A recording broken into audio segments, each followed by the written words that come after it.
Hello, dear students. How are you all? I hope you're all well and safe. You might be a little bored at your homes, right? Rack your brains and answer this riddle. I am someone who cannot be seen. I am measured on the Beaufort scale. I help to keep a kite in the air, and I am who helps the ships to sail.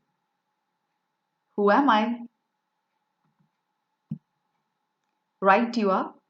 It is the wind that we are speaking about, the omnipotent, omnipresent, yet invisible force. Today, we are going to learn a poem about wind. Wind is a poem originally written in Tamil by Subramanya Bharati and later translated into English by A.K. Ramanujan. Before we begin the poem, let me introduce myself. I am Arya M.S. from KV Mohanbadi. Before we start the poem, let's meet our poet Subramanya Bharati. Subramanya Bharati is also known as Bharatiyar or Mahakavi Bharati. He is one of the known pioneers of modern Tamil poetry. His works include fiery songs which kindled the spirit of patriotism during the Indian independence struggle. He was a non-social reformer and a polyglot. Now, students, polyglot is a person who knows to use several languages. We cannot forget A.K. Ramanujan, who translated the poem. An Indian poet and scholar of Indian literature. His academic research ranges into English, Kannada, Tamil, Telugu, and Sanskrit. Let us go through the poem once. Wind by Subramanya Bharati, translated from Tamil by A.K. Ramanujan. Wind, come softly. Don't break the shutters of the windows. Don't scatter the papers. Don't throw down the books on the shelf. There, look what you did. You threw them all down. You tore the pages of the books. You brought rain again. You are very clever at poking fun at weaklings. Frail, crumbling houses, crumbling doors, crumbling rafters, crumbling wood, crumbling bodies, crumbling lives, crumbling hearts. The wind god winnows and crushes them all. He won't do what you tell him. So, come, let's build strong homes. Let's join the doors firmly. Practice to firm the body. Make the heart steadfast. Do this, and the wind will be friends with us. The wind blows out weak fires. He makes strong fires roar and flourish. His friendship is good. We praise him every day.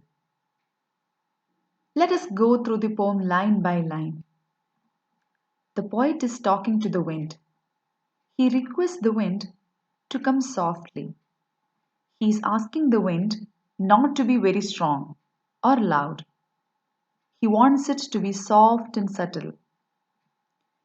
Then the poet requests the wind not to break the windows and not to scatter the papers. As the wind is very powerful, the poet is afraid that all the books which are kept on the shelf may fall down. In these lines, the poet pleads the wind not to exhibit its destructive strength. These lines trace the power of the wind and all that it is capable of doing.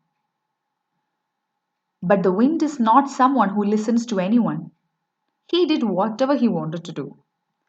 Then the poet says to the wind to look at the destruction that it had done. The wind had not listened to the poet's request. The wind had thrown everything down. It had torn the books, it had brought the rain. The wind became destructive like a youth full of energy, violence, and destruction. All these actions of the wind will make the weaklings suffer. Now, let us go through a few words that might be unfamiliar to you. Poking fun. Poking fun at something means making fun of something. Weakling is someone who is weaker than you. Whenever there is a strong wind, everything that is weak, like small plants, Children, poor people, they all get scared. They fall and they get hurt. Poorly constructed buildings crumble. So, the poet accuses the wind of becoming violent deliberately to hurt the weak and the fragile. Now, let us go through the next few lines of the poem. Frail, crumbling houses, crumbling doors, crumbling rafters, crumbling wood, crumbling bodies, crumbling lives, crumbling hearts. Now, you might have seen a few unfamiliar words here. Let's see what they are. Frail means weak and delicate. The wind destroys frail houses and frail people.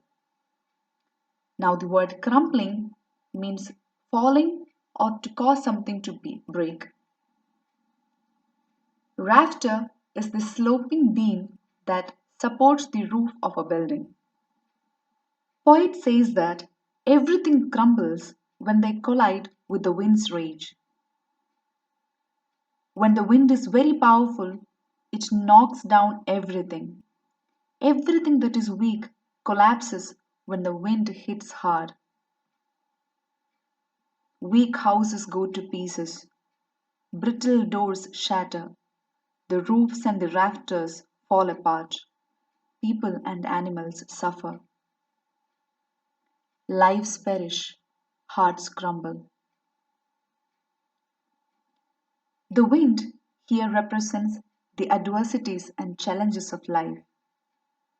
Everything that is weak reacts by falling down and breaking in the face of adversity.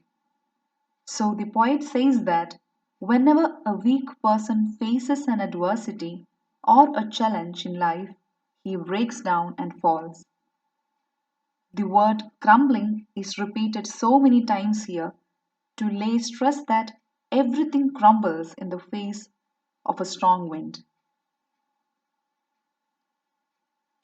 After describing the huge destruction that the wind does, in the next line, the poet tells us why the wind destroys the weak.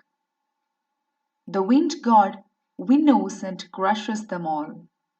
Now, what does winnowing mean? Winnowing is an agricultural method for separating grain from husk. The farmer removes the useless husk from the grain by winnowing in the wind. Let us go through the line again. The wind god winnows and crushes them all.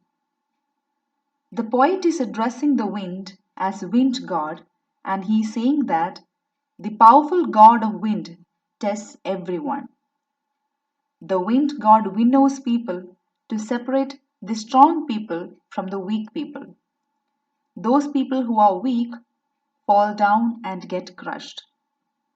So here, a comparison is made between wheat and people. Just like the farmers winnow the wheat to separate the grain from the husk, the wind god separates the strong people from the weak people. When there is a strong wind, all the things that are weak fall and get crushed. In the next lines, the poet gives a warning to us. He tells us that the wind will not listen to us. Even though the poet had asked the wind to come softly, the wind did not heed the request. The only solution is to be prepared for the worst. We should build stronger homes and close the doors of our houses firmly so that the wind cannot enter them. Not just the buildings. We should transform ourselves. We should make our bodies and hearts stronger to face the challenges. When we are strong enough to face the challenges, then we will not feel troubled by the wind. If we become strong, the wind will be a friend to us. We will be one with the violent wind once we become strong enough to face it. The poet means to say there is no way around the hurdles of our life. He says that, like the wind, The problems will not listen to our requests. They will come anyway. So we better be prepared. Just like we build stronger homes and close the doors of our houses firmly to stop the wind, we should be equipped to face the misfortunes in life. Courage and determination are the weapons to our struggle for success. Once we are geared up, we can befriend the adversities in our lives. The wind blows out weak fires, he makes strong fires roar and flourish, says the poet. Weak fires and strong fires respectively represent people who do not strive in hardships and people who have the will to face life. In the next line, the poet repeats his advice to befriend the wind. The poet had previously crowned the wind as God. He reiterates here that we have to praise him every day for his blessings. He can change the world in a blow. He can make or mar beings. In these lines, the poet says that all the things that are strong flourish and grow to become stronger in the face of hardships. Once we are strong enough, we will overcome the challenges. We will become friends with them, and then we will be glad to have had those adventures in our life because they made us stronger and better. The famous poem Ode to the West Wind by P.B. Shelley carries a theme that is similar to that of Subramanya Bharati's Wind. Here also, the poet addresses the wind and exalts its power to change the world. The west wind scatters the fallen leaves and spreads the seeds so that they may be nurtured by the spring. It takes the dead away and paves way for a rebirth. So the west wind is a destroyer and a preserver, like the wind god that blows out weak fires and lets the strong fires flourish. Both the poems speak about the uncontrollable and untamable power of winds. When Subramanya Bharati asks us to befriend the wind, who is an agent of change, Shelley wants to be the west wind who creates something new. Now, let us see what are the literary devices used in the poem. Here you can see that the personal pronoun you is used to refer to the wind, an inanimate object, an element of nature. The wind is addressed as if it is a person. So we can say that wind has been personified here. Personification is a figure of speech in which non-human objects are portrayed in such a way that we feel they have the ability to act like human beings. Repetition. Go through the given lines. You can see that the word crumbling has been repeated. This repetition is to lay emphasis on the extent of damage caused by the stormy wind. In poetry, repetition is the repeating of words, phrases, lines, or stanzas. Repetition is used to emphasize a feeling or idea, create rhythm, or to develop a sense of urgency.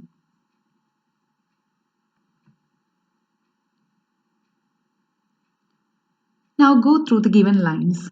The imperative structure beginning with don't has been repeated at the beginning of 3 consecutive lines, showing the speaker's strong appeal to the wind not to do certain things. The poetic device used here is anaphora. Anaphora is the deliberate repetition of the first part of the sentence in order to achieve an artistic effect. Now let's see this particular line of the poem. The wind god winnows and crushes them all. You can see that the sound w has been repeated. in these closely connected words. The literary device used here is alliteration. As you know, alliteration is the occurrence of the same letter or sound at the beginning of adjacent or closely connected words. Now, let us dig a little deeper into the textbook. Try to answer these questions yourself. First question: pick out instances of symbolism from the poem. To start you off, I'll give you a few examples. Do you remember how wind was compared to a winnower who separates weak people from strong people? In the same part, you might remember how people were compared to wheat. Find out more instances. Second question: why does the poet refer to the wind as God? You might remember that the poet had repeatedly stated how wind is a god who should be praised and befriended. Why does the poet think so? Next question: why should the houses and doors be made strong to prevent the attack of the wind god? What lesson can we learn from the action of the wind on fire? Wind which blows out weak fires helps the strong fires to flourish and roar.